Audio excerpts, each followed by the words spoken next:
Welcome, everyone, to the Leading Together podcast, Insights for Delaware's Tomorrow. In each episode, we sit down with top minds and leaders from across the nation who very graciously share their perspectives and their insights to help advance First Aid Educate's mission, which is to really build capacity, raise awareness, and elevate school board leadership across all of our communities. I'm Julia Kelleher. I'm your host and the Executive Director of First Aid Educate. Thank you for joining us. My guest today is a wonderful leader who I had the good fortune of meeting through Yvonne Johnson. He's a school board member, an educator, and a community leader. Matt Dymoke has been working on student well-being, equity, effective governance for a commitment that kind of sort of speaks to his life's work. He's a school board director at the Bloomington School Board in Minnesota, currently running for re-election, so that's something we'll talk about, what it's like to be a candidate. But he's been a strong advocate for school nutrition, professional development for school board members, and really building systems that respond to local needs, which is something that we care deeply about. We think that this is a hyper-local initiative. Began as a high school social studies teacher, so for all our educators out there in the audience, but moved into nonprofit leadership. But like I said, just always committed to making the community he serves a better place. He's worked with organizations like the Lutheran World Relief, Prop Food Shelter, and in these roles, he's partnered with donors and with communities to address something that's local to his community, but also global crises. Great experience he's going to share with us there. I don't want to give the show away, but he was there when there was a new superintendent, experience with the district strategic plan, which is timely for us right now. He also serves his arts community and is an assistant director for the Kennedy Show's choir program, but just a life of service. And I'm thrilled to have him here today and excited for the conversation. Thanks, Matt. Thanks for having me, Julia. I'm really excited for today. All right. So I mentioned, a little bit about the food shelf and this global crises and your work just really taking care of the community. So could you just give us a little bit of your background, kind of why those issues? What was the path from high school teacher to food security and where you are now? Yeah, it's not a typical journey for a high school teacher to end up raising money for a food shelf, but it's been a great journey for me over the last decade. So I went to college to be a high school teacher, served as an 11th and 12th grade teacher, teaching world history and government. Absolutely loved it. I had a great time being a teacher. I was 22, my kids were 17. Like, we had a ton of fun. We were able to talk about a lot of fun issues and really dig in. And I think that's what really helped spark my interest in like the politics and policy side of life. Like having some real conversations with kids when they have just such a unique perspective and are able to ask so many great questions has really helped guide me through my last decade of my professional career. Mm-hmm. But after teaching, I pivoted and went into the education space on the nonprofit fundraising side. So I helped raise money for student scholarships for about 5 years at my alma mater.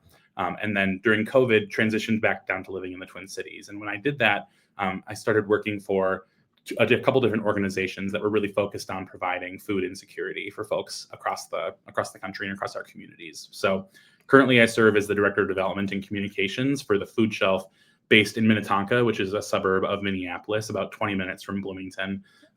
It's my job to help raise about $6 million a year to cover costs to provide food and housing and job support for people living in the West Metro. So it has been quite a journey. It dovetails nicely with my school board work, and we're able to really help make, in my opinion, I'm able to help make some lives better for people in education space, in the food space, in the housing space. Yeah, and I think it's admirable. I think food insecurity is something that I don't want to say it goes unnoticed, because I do think people are aware, but I don't know that that everyone really, it touches everyone's life to know that there are children, in all of our communities where they're not having breakfast and they're going to bed hungry. And I think if you can't, you can't expect a hungry child to come to school, ready to learn and really fully receptive, because some of their basic needs aren't being met. Yeah, you can't expect students to learn if they don't eat, and if they're not coming Mm-hmm. to school with a full belly and a full mind. Like, they're not going to be able to focus on learning math or learning reading or any of those things. And so part of the reason I love this job is that I'm able to help families. We serve about 10,000 people a year in our community through food support, and and it's a beautiful thing to see folks come into the food shelf, get their food, and the kids to get so excited when they see like, oh, mom, they have watermelons today. Like it is fun to see that energy. Yeah. And I know that it's making a difference for people so that they're able to go to school and learn. Sure. Yeah, and I follow-up question. This is a little bit not related to the topic at hand, but for the food shelf, like, is it structured so that individuals who participate in this service have the option to choose the things that they want?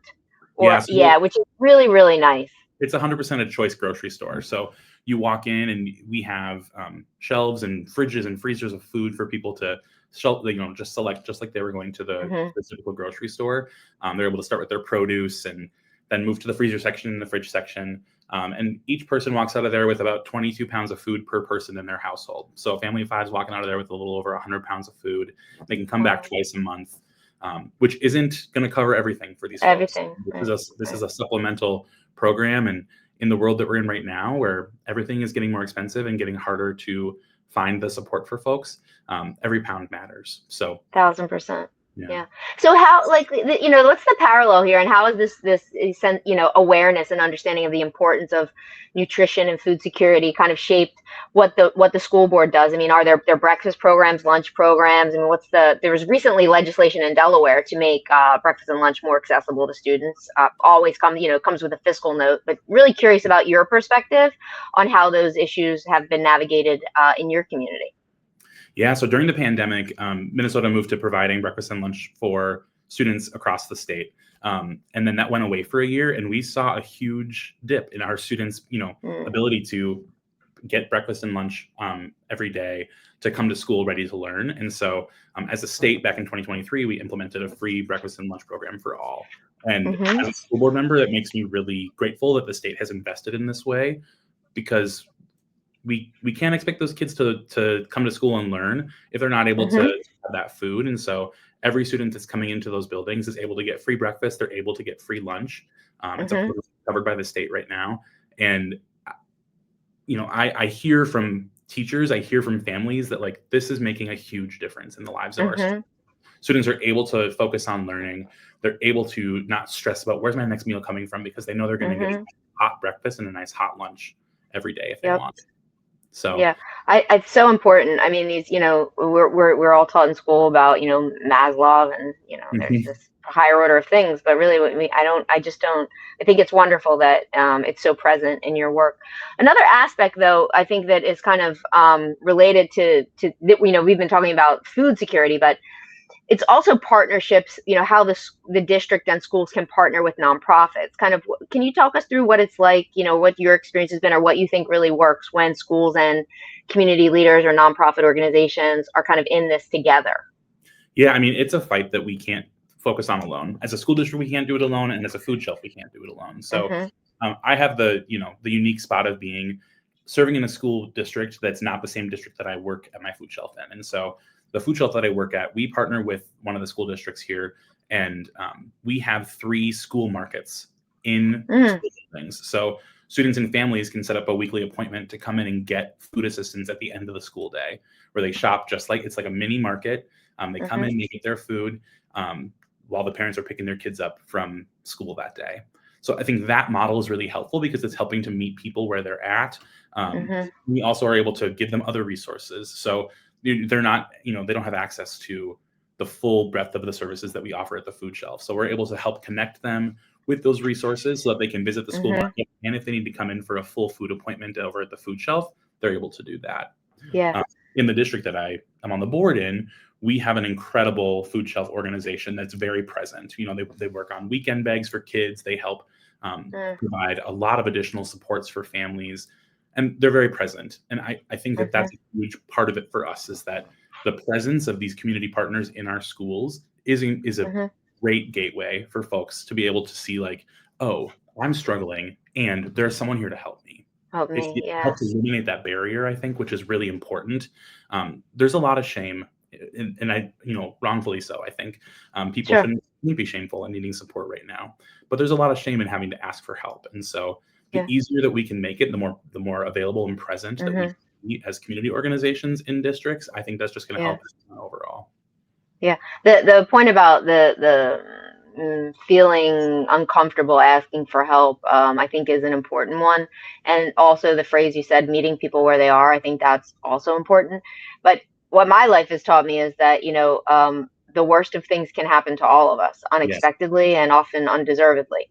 And what that, when one has then that sensitivity or that empathy towards the experience of other, I think, feeling shame kind of falls to be the last thing to consider. It's actually being human, Yes. and we are all in such a fragile state, and especially the kids. I mean, they're, they have 18 years ahead of them to figure out how to get the tools, and that's why giving them an education is so important, so that they can go out there and kind of fend for themselves and have a productive life.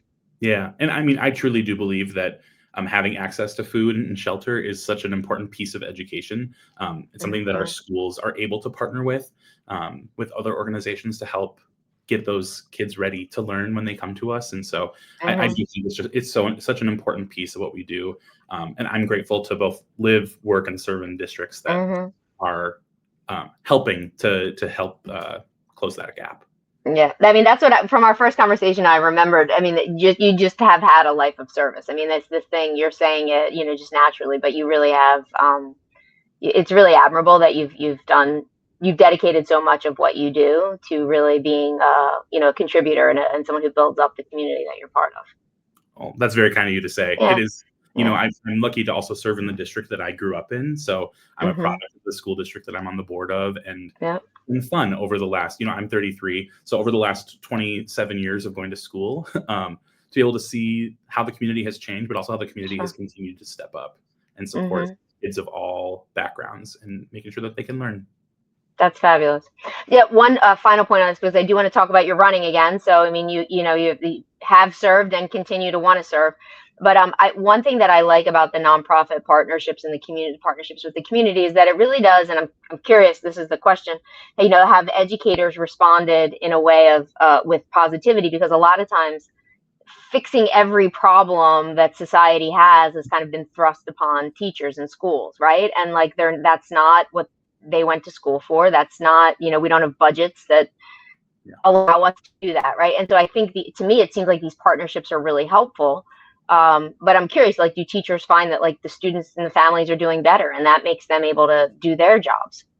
Yeah, I mean, I think, in the conversations that I have with my teacher friends and with my teacher colleagues, is that students are able to come. They still have challenges. Don't get me wrong. Hmm.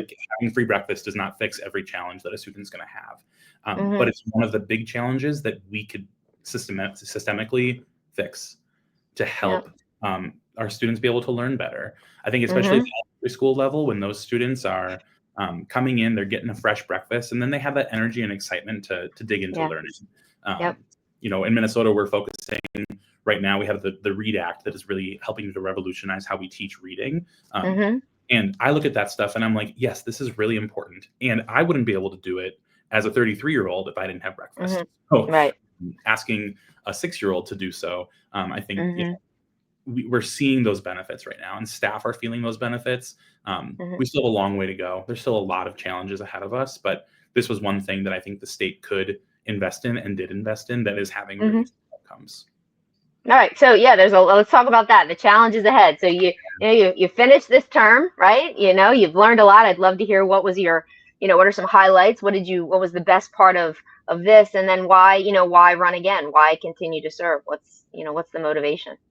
Yeah, so I ran in 2021, was elected in November of 2021, so right on the heels of the main part of the pandemic, and so education was in this sort of crisis mode, and I was energized by the opportunities that I saw ahead of me, and I knew that the next 4 years were going to be a big moment for the school district, and so I wanted to be part of it. I was elected at age 29 as the youngest elected member of the school board, helped bring the average age down of our board pretty significantly.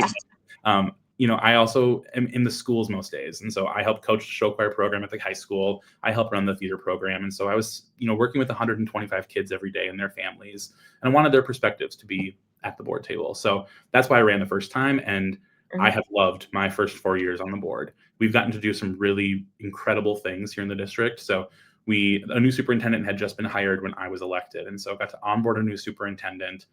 We passed our safety and technology referendum that following fall, are able to invest in increasing safety for our students in schools, which right now more than ever, I think is a topic that we're focused on, and technology and how we can better implement technology in our schools with our students. We were lucky at the time that we had passed our technology levy before COVID. So every student was already one-to-one with a device. And so we're able to continue to hone that and make that better.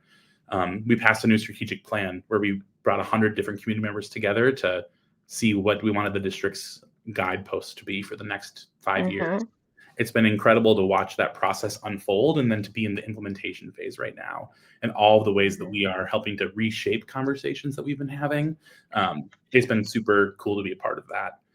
It's also been a challenging time when it comes to sort of the social world around us. So, I helped lead our policy committee through the conversations around book banning policies, and we had an effort across the city to really help limit the number of books that we were offering for people and the perspectives that we were offering. I was happy to serve on that policy committee and help to fight against that and to develop policies that help lift up students that maybe don't look like everyone else around them. So those have been some of the really incredible pieces of what we've been doing, and it's come with challenges. So we're in the heels of COVID. We're seeing budget struggles just like most school districts across the state. And we are having to be creative in how we adjust our budgets to fit the financial realities where we're at, while also cutting programs that are really helpful for students. And so that's a struggle. I mean, we're not through that, which is what has helped inspire me to continue to run again. I think that having steady leadership is really important in times of turmoil. And so we have a board right now that is very focused on making the best education possible for our students, making sure that our students have access, equitable access to what they need, that they have the resources and the spaces and the technology that they need to do this well, but also that they feel safe and welcome in our buildings. So, and safe and welcome, there's a lot of layers to that. That's what I'm focused on, and I'm excited about what we will get to do in the next 4 years.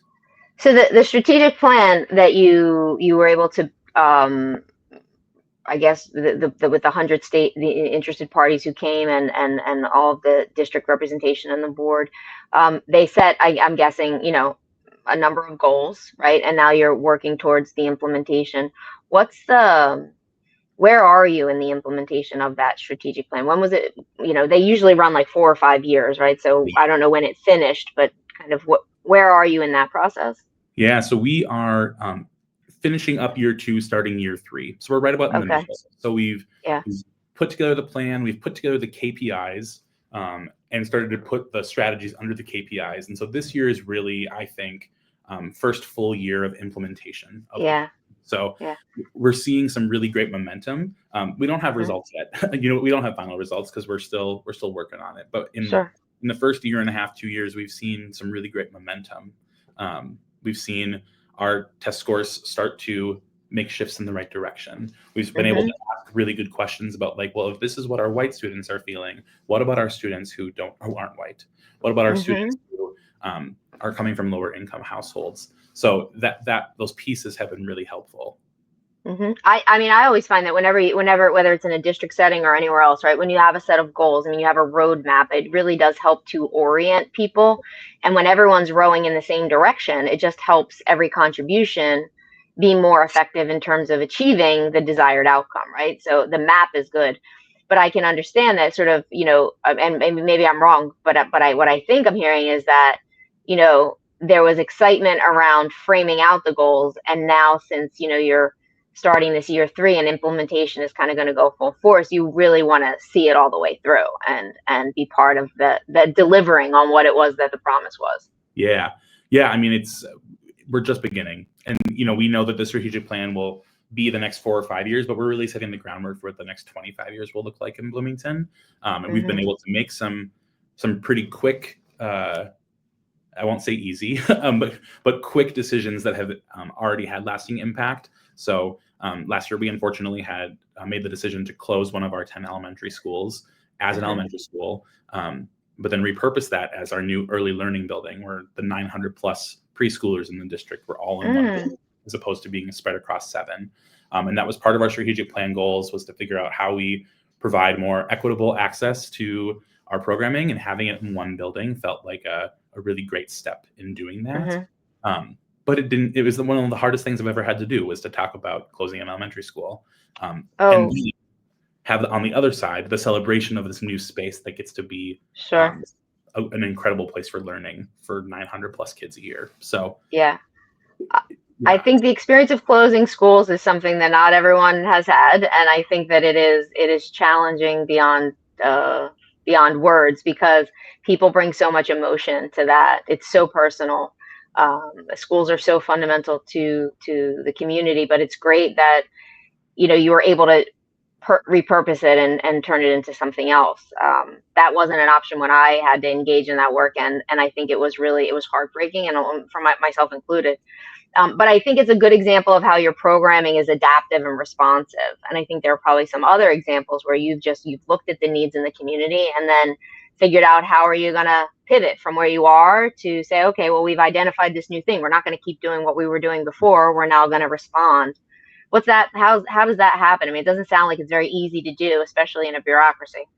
Yeah, it is not easy to do. We have a board of 7, but we have a staff of 2,000 and 10,000 kids in our district. And we're in a community of 90,000+ people. And so there's a lot of people who have a lot of thoughts and opinions and experiences that help guide what they're looking for. And so making those pivots is really difficult and really important so that we don't fall behind. And so, another example would be we're a 2 high school district, 1 city, 2 high schools. And for the last 50 years, our 2 high schools have played in the same stadium at, an offsite for both schools. They played in the same stadium. And that stadium has, it's nostalgic. That's where I went every Friday night to high school to watch football games. But it has not maintained its valor and its glory. And so we had to make some difficult decisions in the last couple of years around, like, do we invest in fixing this stadium that's offsite, that doesn't have school identity, that is having it harder and harder for kids to get access to go to the games and cheer on their teams and to feel that sense of community pride? Or do we invest that money into building stadiums at each high school that are able to be more accessible for those students who are playing and who aren't playing, who just want to be part of that? And so that's the choice that we made. We made the decision to move towards the 2 stadium model. And it was really hard. It was a really hard lift. It took over 1.5 years of meetings and conversations and decisions that didn't always feel like the right decision at the right time.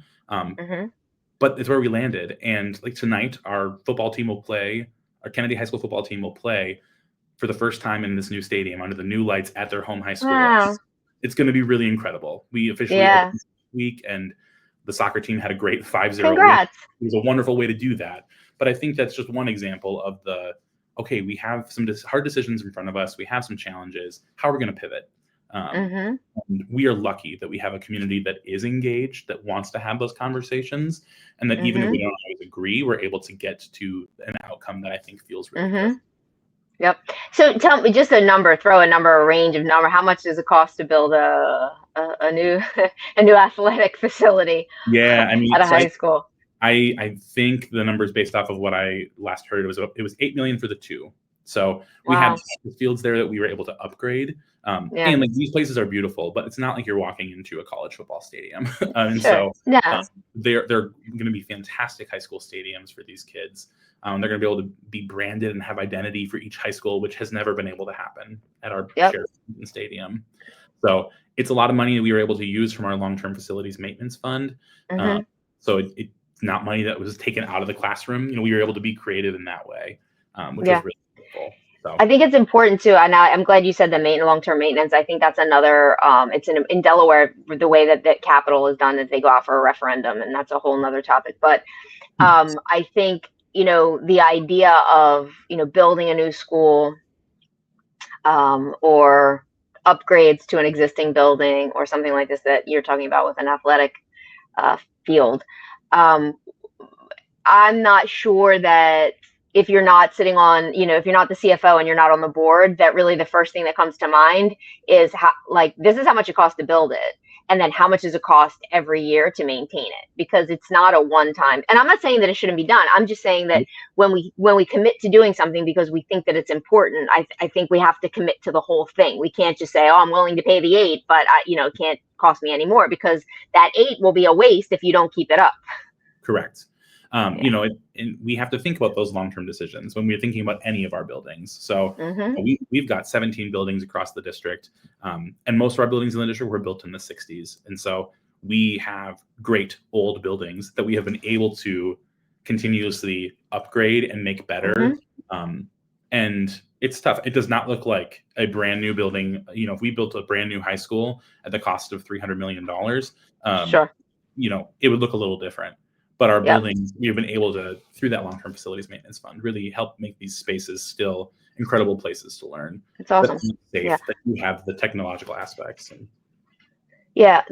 so one, you mentioned it a little bit in passing, but it was the third topic I wanted to bring up with you, is the uniqueness of one city, one school district model. You may be familiar. I think we talked about it a little bit. There was what's happening with the city schools in Wilmington. And so I would love for our audience to just hear how, not that it's, I'm not saying or suggesting there's a parallel, but I think it's an interesting use case, one city, one district model. Like, what does that mean? Why, how has that been beneficial to the students who are served? Yeah. So, we're Bloomington, 90,000 people, 2 high schools, but every resident student in Bloomington goes to Bloomington Public Schools.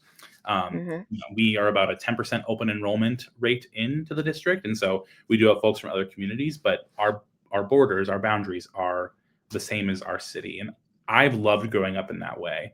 I've loved being able to serve in a community that way. So we're able to have those conversations of like, okay, with our city council, with our legislators who are serving our area, we can have really hyper-localized conversations around, is this right for what's going on in Bloomington today? Not what's going on across the Minneapolis Twin Cities metro or what's happening in the city next to us. We can have those conversations about what's happening in Bloomington. We're a landlocked city. We don't have a ton of room for new development. And so I think that also is part of the conversation that we get to have with my city council counterparts, with our city manager and our city staff of like, how do we redevelop some of these areas to help make sure that we have young families coming into the district when they can drive 20 minutes down the road to what used to be farm fields 5 years ago that are now these big, new, beautiful homes. But how can we keep them here in Bloomington? How can we help create some of that energy and excitement around a city that has such a rich history? But being able to be that one city, one school district model, I think also helps folks who grow up across the city get to know each other. So we have some kindergartners who will go to elementary school together and then go to separate middle schools and then separate high schools, but they still have those connections together. So when they see each other at the Kennedy Jefferson football game or when they're shopping at the grocery store at the Mall of America, they have those connections. And I think that that's a really important piece of the community. That we can't understand. Has there been anything, that you've been able to accomplish in terms of fairness or equity or resource distribution because you have this one city model and you're, one city, one district model where you're able to kind of, I don't want to say create an economy of scale, but just be a little bit more creative or thoughtful or strategic with your budget? Yeah, I mean, I think the piece that helps that the most is that when we're in conversations with our city counterparts, we can be talking about it of like, this is what is best for the area around Kennedy, and this might be what's best for the area around Normandale Hills or Valley View Elementary, and have some of those conversations of like, this is the community that we're serving in this area right here. You all know this because we're right next to each other. We're not having to think about all these other communities. We can think about this hyper-localized community. We can help figure out how we partner on the playgrounds. So we have a great partnership with our city where we co-manage all of our playgrounds at the elementary schools. So they help to maintain them. We help to, put the kids there to play. Populate them. And so I just think it's such a fun, great community partnership that we don't have to stress about because we're not trying to figure out how to work with 7 different city governments. And, we're like the longest drive across Bloomington is close to 10 miles, but we're not having to worry about communities that are 15, 20, 25 miles away. We're all right there, which I think is a really helpful thing for us. It's really challenging for a lot of communities in Wilmington where, students are getting on buses, and we have choice. And that's not to say that some people don't want to do this, but, they're taking a bus at 6:30 in the morning to go 45 minutes to get to school. And that's not always easy for a parent to be able to get to that school if something goes wrong during the day, so there are a lot of challenges when everything is so geographically dispersed. Yeah, I think, one of the things that we're seeing right now in the implementation of our new early learning center is that these preschoolers from every corner of Bloomington are coming together in this one city. And the furthest they have to go is 5, 6, 7, 8 miles. And which is great. Which is great. And then people are having, they're noticing, oh, there's another preschooler down the street that I didn't even know. And so it's helping to build community connections. And I think that that's just such a beautiful part of our one city. That's wonderful. Yeah. Well, I feel like we could go on forever, but I want to be respectful of your time, and thank you so much. I'll invite you back. I think there's many, many more things that we can talk about. I personally learned a lot from this. I think one thing about the partnerships with the nonprofits and really helping educators and school systems feeling supported, working with the voices that are part of your district and making time to hear everyone, even if it takes longer to get there. Sticking with the work, I think, is another big takeaway that I got from you. And I admire you and appreciate your commitment to public service. It is a job. It is another thing to do. But I think, you're doing a fantastic job. This one city, one district model, I think, is something that we could, people in Delaware, we could look to kind of learn to see what the benefits are. But really, just congratulations. Best of luck with the election. I wish you continued success as a board director. Awesome. Thank you, Julia. It was great to be able to chat with you today and dive into so many topics, and I'm excited to see what we can do again. Me too. All right. Well, for our audience, thanks for joining us for another edition of Leading Together. We'll continue to bring you great shows, and we look forward to seeing you next time. Make sure that you check out our knowledge